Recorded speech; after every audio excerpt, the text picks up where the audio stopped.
Hey, welcome to Ethereum and React. All right, so this is going to be an introduction to building your first decentralized web application.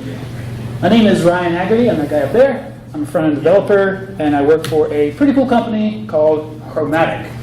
We do design, development, and DevOps. We're completely distributed, so everyone is from everywhere. Colorado, Florida. I live in West Virginia, just a few states over. Since we're in Asheville, if you like hiking, whitewater rafting, climbing, get your butt up to West Virginia. It's awesome. And you can find me on the internet at Hot Pizzas. That's my Twitter handle, Drupal handle. If you go to Twitter, Hot Pizzas, right now I have a pinned tweet with a link to the repo and link to the slides and everything you need to get started and working with the example project that we're going to go into.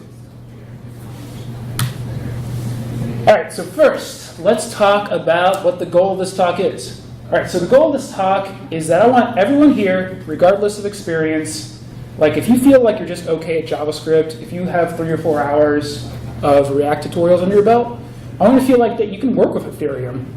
At the very least, start your own sample project, work with my project, because this isn't like arcane, dark magic I'm working with here. This is just kind of like some new and different tech, right? It's just a little bit different. So hopefully we can accomplish that by providing you with MHK, minimal hacking knowledge. All right, so I want to give you a basic enough understanding of the concept of Ethereum, smart contracts, and the tools you need to feel confident enough to work with it. To accomplish this, we're going to divide the talk into 3 areas. But first, talk about the idea, about cryptocurrencies, decentralized applications, all that stuff. I got you covered even if you're not familiar with it. 2, we're going to talk about all the tools you need to get started on this. And finally, we're going to have a sample project that we're going to go over, show you how it all works together and how you can work with it on your own. So what we're going to learn is blockchain, right? The idea behind it. Ethereum and smart contracts, how it's a little bit different from a traditional blockchain. Tools and frameworks you need. The basics of Solidity, which is currently the most popular language for compiling Ethereum, smart contracts. We're going to go over our sample Hello World project and React components with Ethereum and Web3, and finally testing. For anybody that's really into testing, we got you covered there. All right, so first, the idea. Blockchain, crash course. All right, so we got a lot to cover. We can go over any one of these subjects, spend over an hour talking about them, but I'm going to cram them all in there. Hold on to your butts. What we won't cover is I'm not going to go down into the weeds too much, but I'm going to illustrate the main ideas, and some of the things I won't cover will be like cryptography, proof of work, proof of stake, the Byzantine generals problem, etc. But I think you get a basic enough understanding. So first, let's talk about the internet of information, right? And it was created to transmit information, right? Anything that can store digitally. Text, images, movies, music, all right? So for an example, let's say you have a little guy here with an MP3, and let's say he's kind of like a little shady. He's like, I want to share this to everyone I know. So he shares it to 2 people, all right? And those 2 people have the same exact digital copy, indistinguishable from the original. And those 2 people share it, and so on, and so on. All right, so now you have millions of copies of MP3s that are exact same as the original. There's no difference. Now let's talk about the internet as it could be, or the internet of value. All right? That's where blockchain comes in. It's created to transmit value. So for example, MP3, same person, but when he shares it, guess what? He no longer, or she no longer, has access to it, or can alter it or modify it in any way. If it was a third person, the previous 2 people no longer had access to it. All right, and when we're talking about the internet of value, probably the most obvious answer to the internet of value is money and payment systems. You may have heard.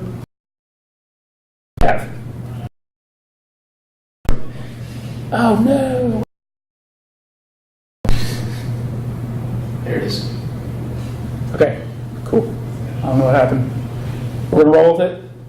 So yeah, all right, money and payment systems, all right? How does Bitcoin accomplish this? All right, it accomplishes this through something called a ledger. And all a ledger does is record all transactions and keeps up-to-date information on who owns what and how much. And you can think of a blockchain as just, it's a sample block. Each series of blocks is basically recording history, i.e. the blockchain. So each new block that is mined, each new block basically represents the current state of the blockchain. All right, and since we're dealing a lot with state, then it kind of makes sense to use a framework that deals a lot with state, aka React. And we're going to get to that. Some of the awesome benefits of using blockchain is that it's decentralized. No single party can manipulate the ledger, unlike a centralized database where we provide all the trust with them not to be a bad actor. It's immutable. You can't go back into the past and change transaction history. And another one, which is my personal favorite, is that it's permissionless. All right? Anyone can join in and start interacting with it without some type of central authority or walled garden saying who can do what and who can actually interact with it. And all three of those examples, they all have to deal with the idea of trust. All right? And so that's probably the biggest benefit of some type of decentralized application or blockchain. All right? It completely eliminates the need for trust. Anyone can join, and also there's no single authority deciding who can do what, whether an act is permissible or not. So let's take an example of a basic operation, right, using Bitcoin. So person A wants to send some Bitcoin to person B. They want to send 0.25. So they say, all right, I'm going to send 0.25. The block is mined, and now person B has 0.25, and person A has 0.75. All right, cool. That's still like a basic ledger, right? All that's doing is adding and subtracting values. But what if we wanted to go beyond money and record all value? All right, and that's where Ethereum comes into play. Because not only is it a ledger, it's also a programming language on top of the ledger. So now the distributed ledger becomes a distributed computer. And that distributed computer is called the Ethereum Virtual Machine. And we're going to touch on this in a couple slides. But when you start thinking about beyond money and start thinking about what is the concept of value, well, we can transmit the value of copyrighted material, like in an MP3 example, real estate, insurance, legal contracts, supply chains, eliminating the messy trust that goes on there, identity, which is very topical right now, and a whole lot more. So let's talk about Ethereum smart contracts and you. All right, Ethereum versus Ether. What's the difference? Well, Ethereum is just that distributed computer, the Ethereum Virtual Machine. And Ether is the currency of Ethereum. Not a little asterisk to that because it's not a true currency. We'll go over that here in a couple slides.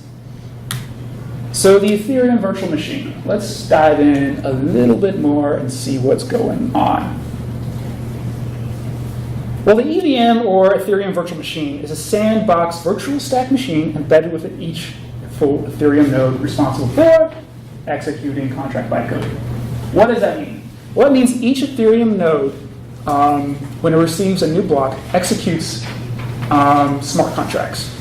So that's all it is. It's basically just a consensus mechanism for executing smart contracts, one for each full Ethereum node. And remember how I said the currency of Ethereum is called Ether? Well, it's kind of like a currency, but it's also called a utility currency. All right? And basically, every transaction in Ethereum, executing a smart contract, sending Ether, doing whatever, costs a little bit of Ether to use.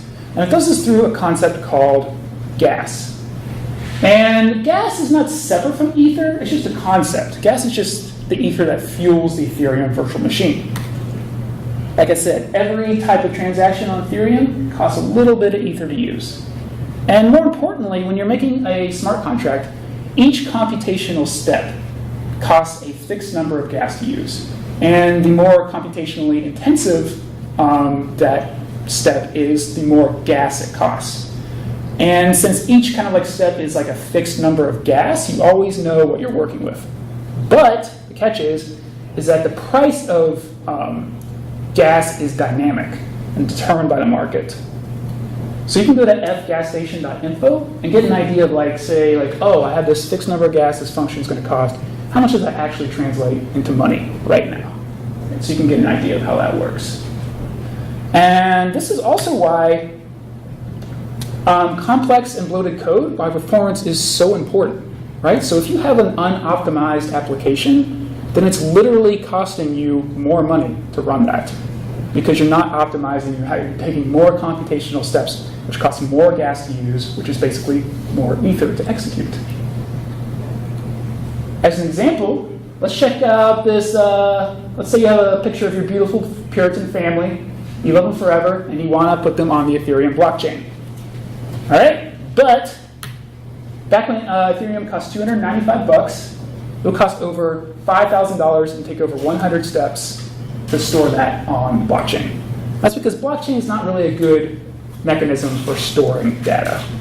But as an aside, one cool thing is that some people are actually trying to solve this problem by using a hash file to represent ownership of a file, which is pretty cool. And this is through something called bytecode. All this is stored in the Ethereum Virtual Machine as bytecode. And this is what Solidity, the language we're going to talk about here, just a little bit to write our smart contract, compiles down into. So we're going to go into this a little bit more in the next section.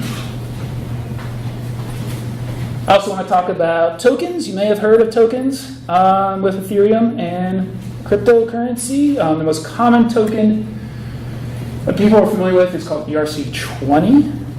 It's basically just a standard for how to interact with a smart contract. It's its own entity stored on top of the Ethereum blockchain. And ERC just stands for the Ethereum Request for Comments. And that's just kind of like public forum where people can suggest proposals to the main Ethereum network. And 20 is just a unique proposal ID number. So that's all ERC20 is. Some pretty cool ERC20 tokens are 0x, which is a permissionless protocol for decentralized exchanges. So no more hacked exchanges like Mt. Gox, if you've heard of that.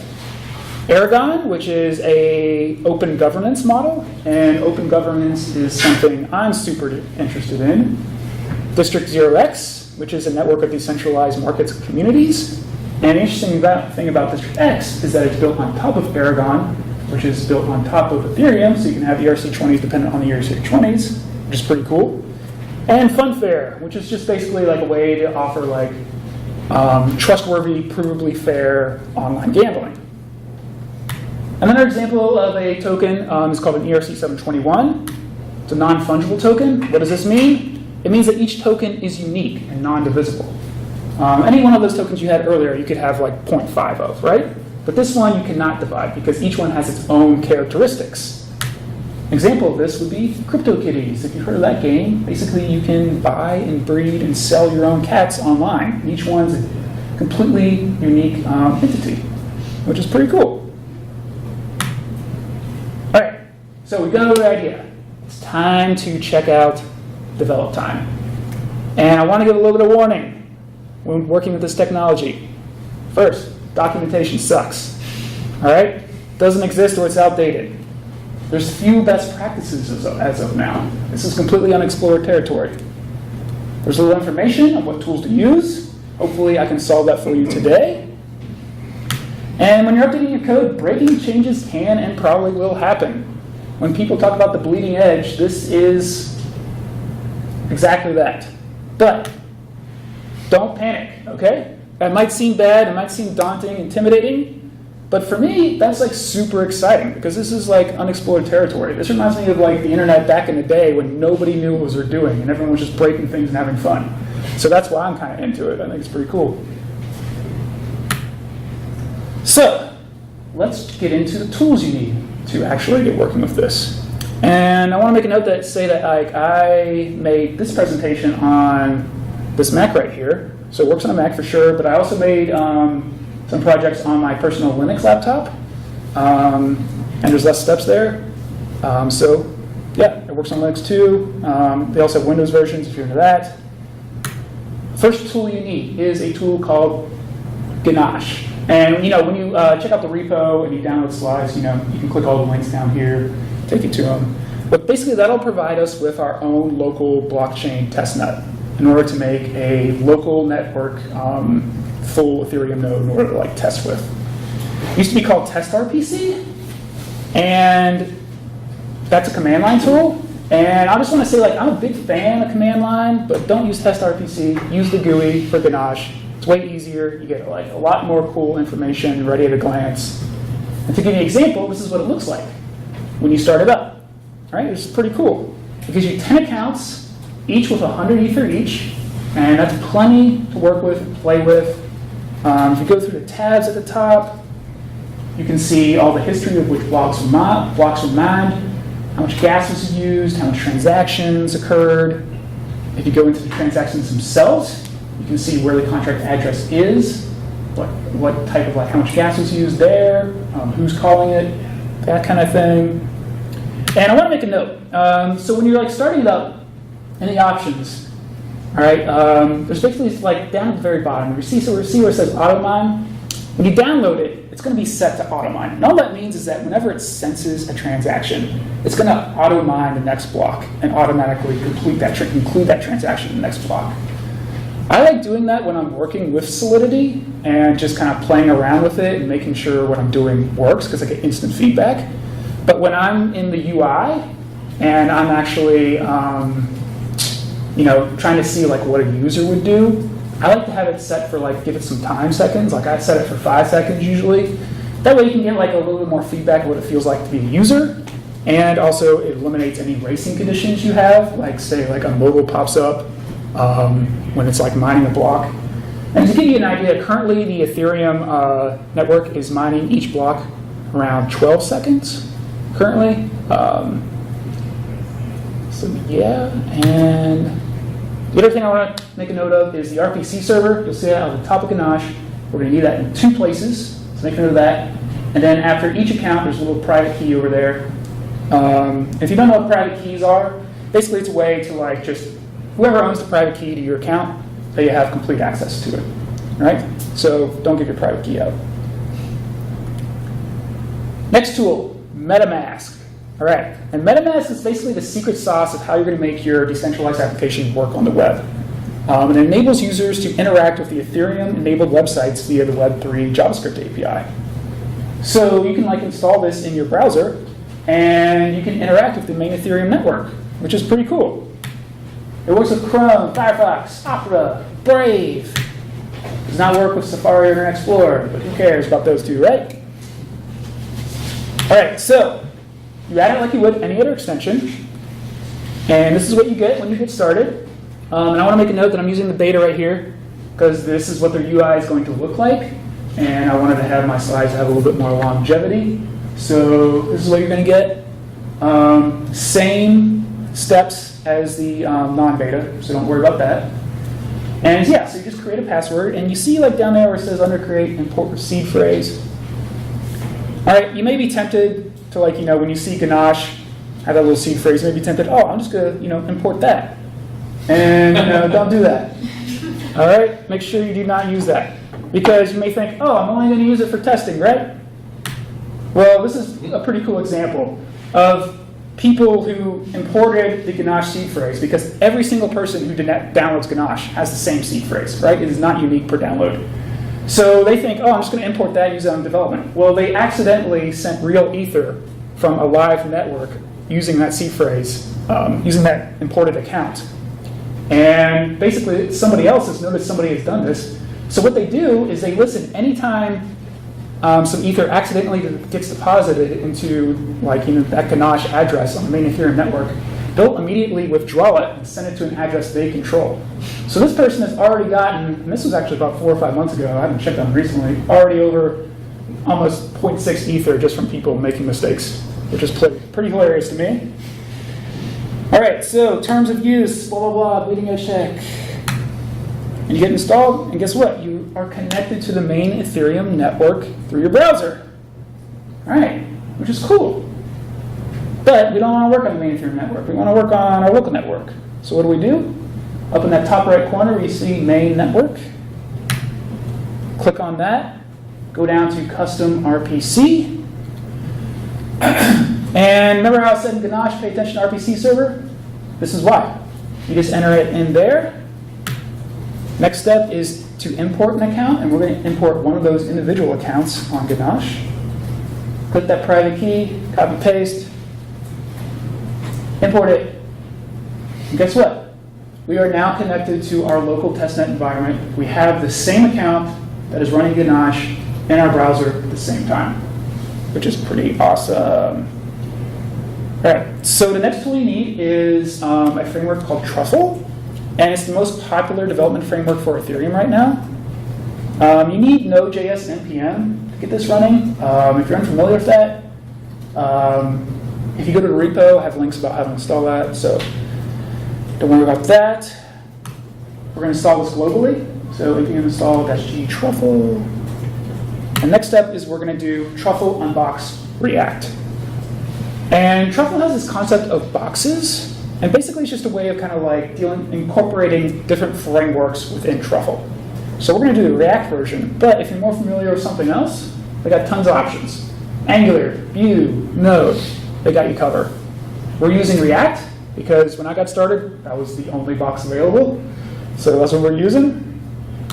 If you get an error with Truffle unbox React, don't panic. Me and a few other people are having this issue in the issue queue. It's from some outdated dependencies in your package, but it still works just fine, so don't worry about it if you see it. And then we're going to do, it provides you like a sample project to get started. I feel like it's not a super good sample project to understand what's going on, which is why I made my own. So we're going to go over that one, but if you want to get started on it, whenever you do that, you do Truffle compile. Now what does Truffle compile do? That takes our smart contract and compiles everything down into bytecode that the EVM can understand if you're in Virtual Machine. And we're going to go into bytecode here in a little bit. The next thing you need to do is Truffle migrate. Truffle migrate takes the compiles bytecode and deploys it onto our local test network. But if you do it from a straight Truffle on React box, cannot determine network. Uh-oh, what's going on? Don't forget, have Ganache running. We need that. 2, in Truffle.JS, module exports, you're going to be like, hey, see our advanced configuration to get started with every single project you make. So you need to check that out. And just like we did in Ganache using our RPC server, we need to say, hey, Truffle, listen to this host, listen to this port. Once you do that, Truffle migrate. Remember? Migrate our compiled bytecode to our local testnet. And cool, it works. And we know this works not only from the feedback we get from the terminal here. Remember how I said every single transaction in Ethereum costs a little bit of Ether to use? Well, if we go back to Ganache, suddenly we don't have 100 Ether anymore. We have 99.96. So we also get feedback, hey, that successfully worked. Deploying a contract costs Ether to use, which is pretty cool. We included a smart project called Simple Storage, and if you're starting your own project, feel free to blow out simplestorage.sol, but keep migrations.sol because that handles all of our migrations onto our networks. npm run start, and guess what? You're good to go. Cool. Now, next step is Solidity. Again, man.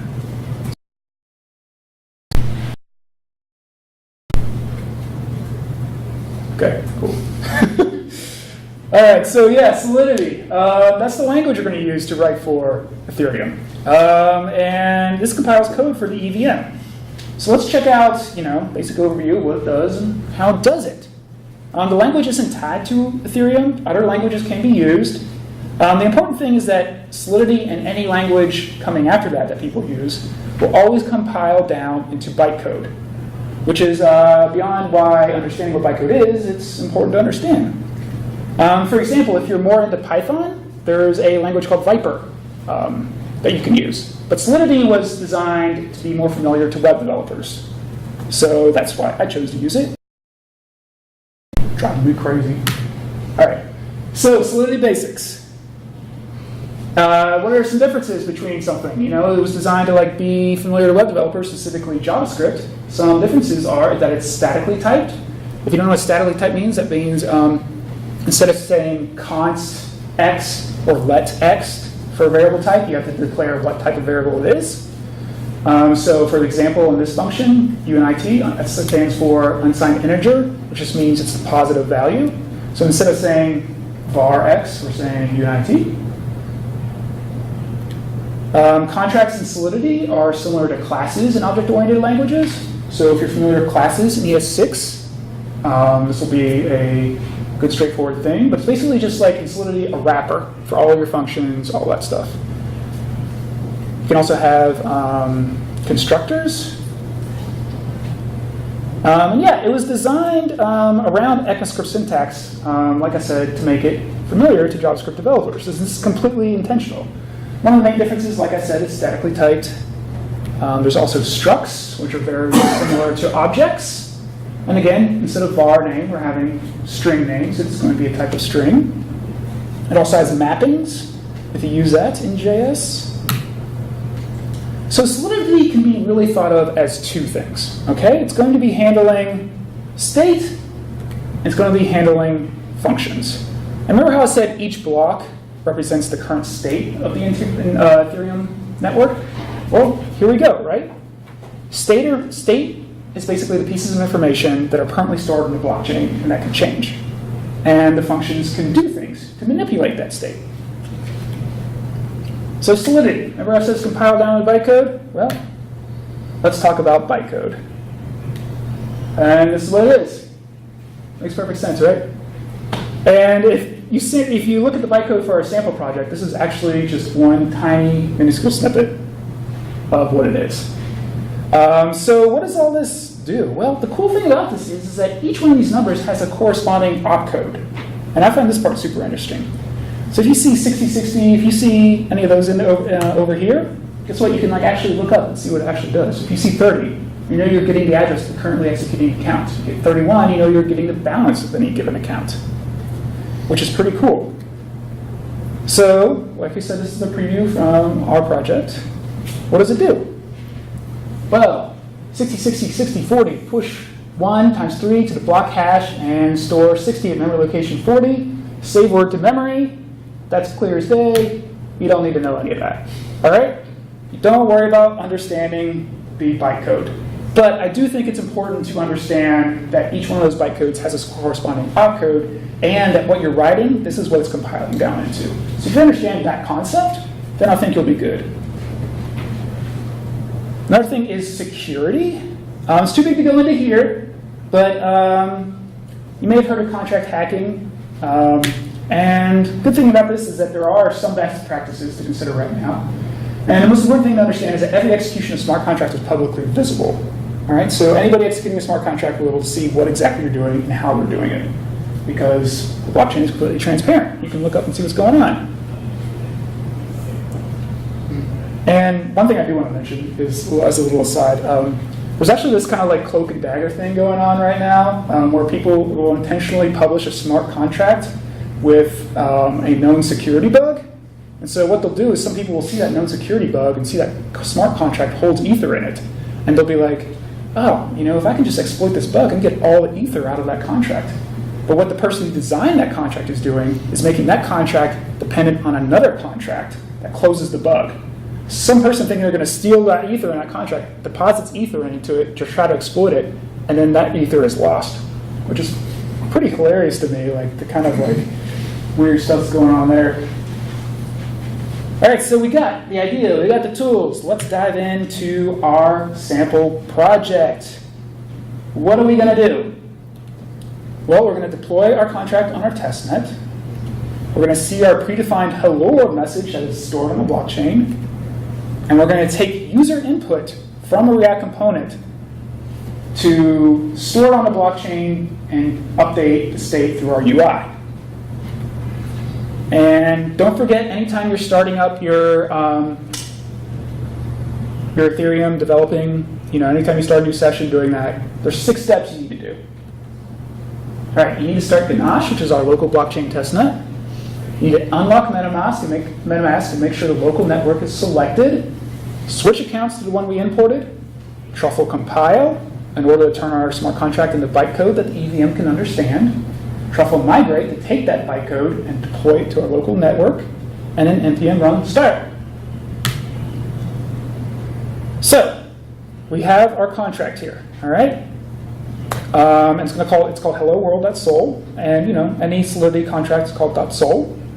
So this is what it looks like, all right? And we're going to go over every single thing here. So I'm hoping you feel completely comfortable with what's going on here. Like, it's not that crazy, I promise you. PRAGMA Solidity, what is that? Well, that's called a version PRAGMA, and that just allows us to specify which version of Solidity we want to compile with, so we don't introduce breaking changes in the future if Solidity updates like a whole bunch. And then we have our contract name, which is going to wrap everything we do. String hello, and we're just defining the main hello variable as a type of string, because it's statically typed. We have our constructor, and anytime you have a constructor, anytime you have a function with the same name as your contract, that's going to be your constructor. This is going to execute immediately when you deploy the contract. So basically that's just saying, hey, our global variable is hello, our default's going to be hello world. Then we have set hello. So it's going to take a function parameter of type string and public means that anybody can execute this function. So anybody, once we deploy this contract, can change hello. And then you see where it says string underscore hello. That's just like a convention that Solidity, that a lot of people use to differentiate between global variables and function parameters. So if you see underscore and a function parameter, that's all it is. So hello equals whatever we pass in, underscore hello. And then get hello, public view returns. Public, anyone can access it, returning a string, returning hello. What does view do? Well, view is basically like a constant. And it means that this function is not going to alter the storage state in any way.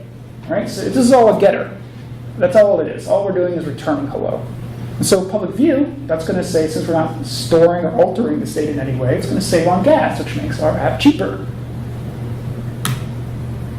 Don't forget, anytime you make a change, we need to get new bytecode, and we need to deploy that new contract to our local test network. So Truffle compile, Truffle migrate.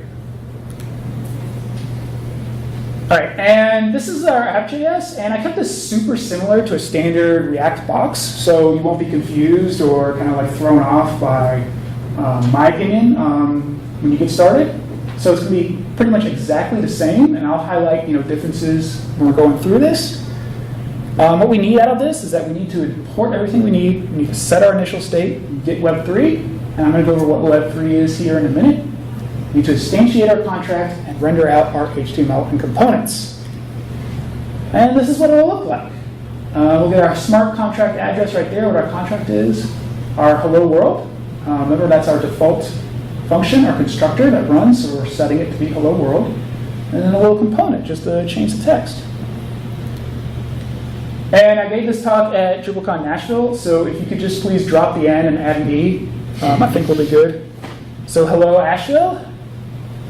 When you hit submit, Metamask will automatically pop up, know how much it costs from your current account. It's going to cost about 3 cents to change that hello world message. Then a little modal will pop up that says, hey, we're waiting on the latest block to mine. And you probably wouldn't want to put up a modal that covers your entire web page up on here from a pure user experience standpoint, because people might want to interact with the site otherwise, but this is literally the only thing the site can do, so who cares, right? So little modal comes up once the next block is mined, once it senses that it's been mined. Modal goes away, and hello, Asheville. We'll just call Asheville. And that's pretty cool, right? Because, all right, so yeah, at this point I want to make a statement. It's like, okay, so all you're doing is taking some text and changing it. Big deal, right? But what's cool is what's happening behind the scenes, right? We're taking user input, confirming a transaction through Metamask, storing that on the Ethereum blockchain, and then once that block is mined, retrieving the most current block's data and changing input that way. So we're getting the input actually from the Ethereum blockchain and updating our UI through that once it senses a new block has been mined, which is pretty cool. All right, yeah, importing everything we need. Nothing crazy here. Standard stuff. I only have 2 custom components in this repo, contract input and modal. And we're going to set our initial state, and this is exactly set up the same way a normal Truffle React box would be. And then we're going to get Web 3. All right, so what's Web 3? All right, and this is the Ethereum-compatible JavaScript API, which implements the generic JSON RPC spec. And this is another kind of like secret sauce where it allows you as a web developer to work with Ethereum. And if you do a console log of Web 3, this is what you're going to get. You get all sorts of cool methods, functions, check things out. You can check out accounts, block number. We can get the current block. We can get all the accounts listed. We can get estimate gas, which is pretty cool. So here we're going to instantiate our contract.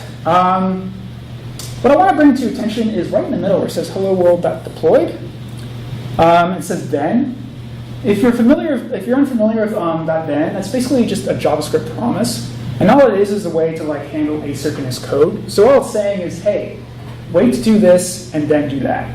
So once HELLOWORLD.deploy executes and it happens and it gets results, then do this. So we're saying, hey, once it's deployed, then we're going to set our state as our instance. We're going to set our contract address. If you remember what it looked like when I showed you kind of the demo, we had our contract address up there. And then right below this line, check out what's going on here. The instance of our contract, hello instance, .getHello. That's the function we wrote in Solidity. So we're using functions in JavaScript that we wrote in Solidity. So any function you write in Solidity, you can access through Web3 in JavaScript, which is pretty cool. So that kind of closes the loop and makes things like super easy. Then once we get hello, guess what? We're going to update our state with the result of that, which is the default hello world.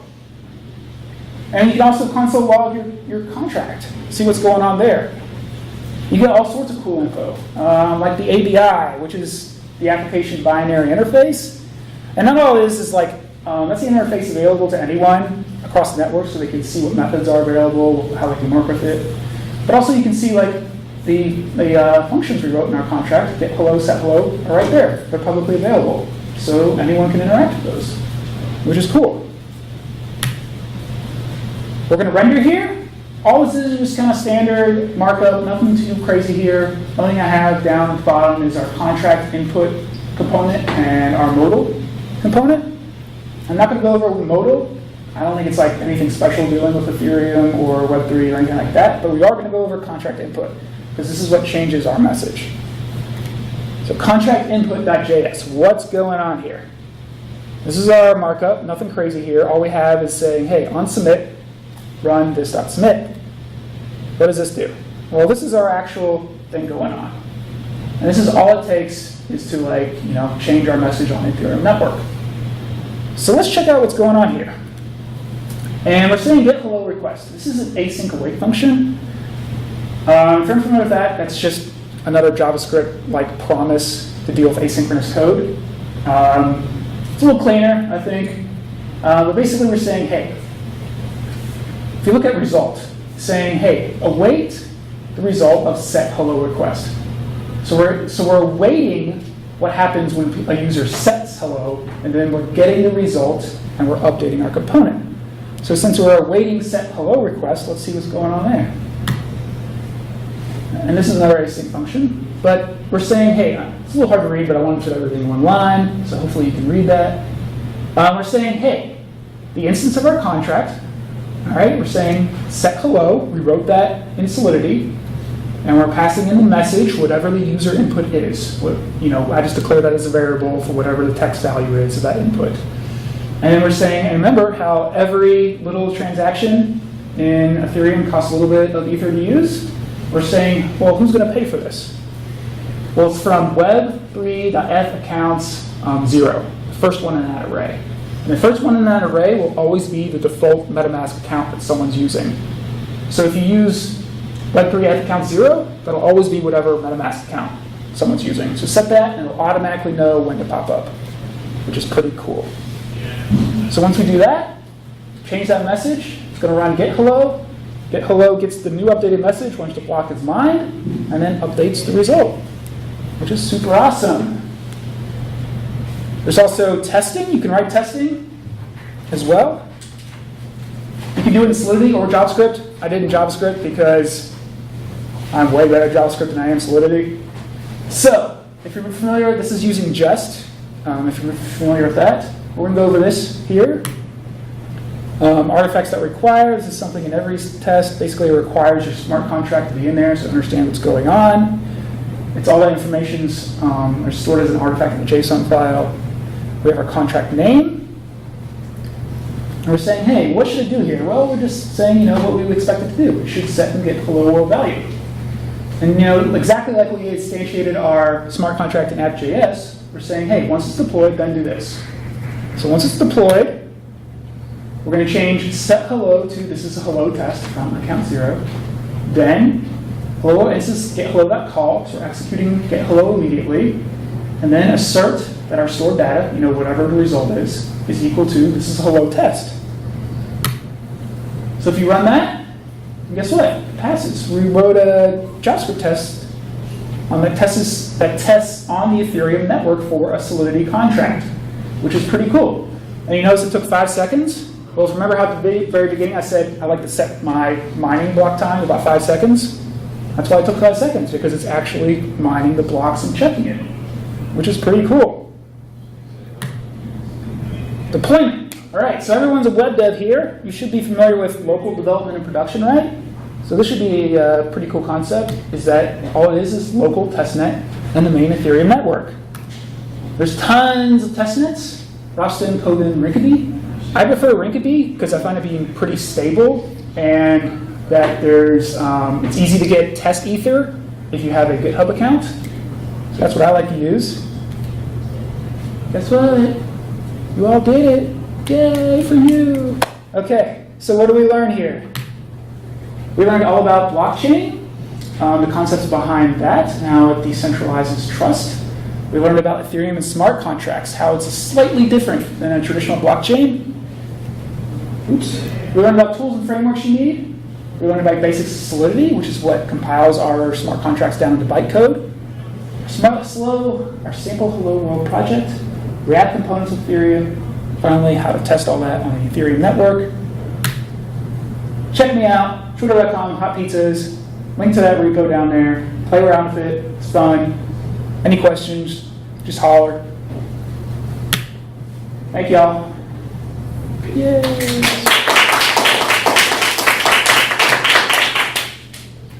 All right, any questions? Go. So, how do I put this? The way I picture the thing that you're transacting, the thing that you're moving from one thing to another thing, can it be complex objects? In other words, I've got marbles that I've got to track, I've got marbles in bags that I've got to track, and I got marbles in bags in boxes that I've got to track. Is that something that can be tracked as passed around between entities? Yeah. Is it literally an object? Like, is that? They use something called like structs, which are similar objects, and just later like just kind of like key value pairs. Okay. Yeah, and I've never done anything like that, so I can't give you a concrete example, but I do know that people do that.